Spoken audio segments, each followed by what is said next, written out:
Hey everyone, Robert Aaron here. So in our group, Dallas area Pagans and Friends, we had implemented a policy of deleting old content or turning off the comments on it only because what we work on from one year to the next is never the same. So for example, while the last time we were in season, as we call it, which is the summer of every year, we were working on helping the homeless, either feeding them, clothing them, or providing pet supplies for those that needed it. That was the last time I was working. So that took 2.5 years off. Just recently came back, and so first we had to update the group, add new moderators, remove all the people that weren't participating, whatever.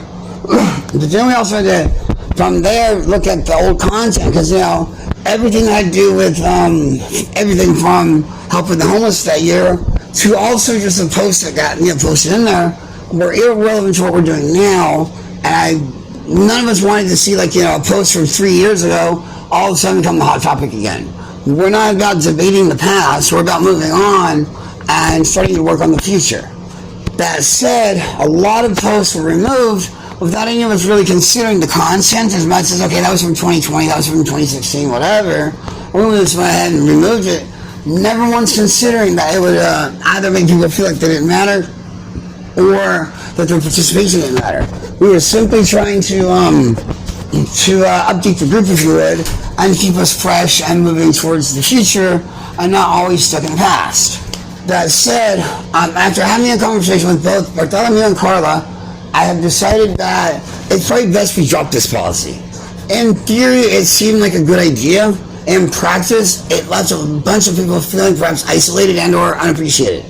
Or like they'd done something wrong, and none of those were the truths. It was simply us trying to regain some control over both the future of the group, but also making sure everybody had a fresh start at all times, If people got into an argument on a post 3 years ago, I didn't want them to be held to that argument 3 years later.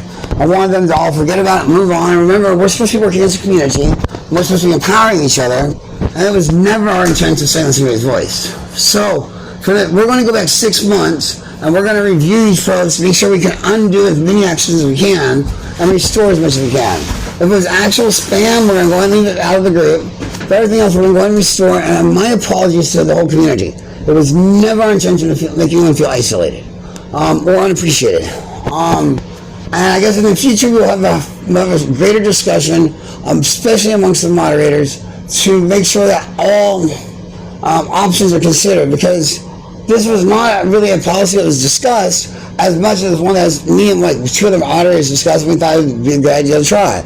I did not see the consequences of people feeling, like the way we were making them feel. That was not my intention at all. So again, my apologies, guys. I've not been that great at communicating to the community what I'm working on at WA. That comes down to my policy of everything that we work on. Like, for example, anyway, we help, whether it's provide food, jobs, or whatever, they're still called a volunteer in public. That's simply because there should be dignity in both receiving and giving help at all times. I don't want to make us one better than the other or one different than the other. We're all equal. Again, my apologies. We'll get this fixed. Guys, bear with me. I have Parkinson's, and it takes a little longer for me to get stuff done. Take care. Blessed be. Bye-bye.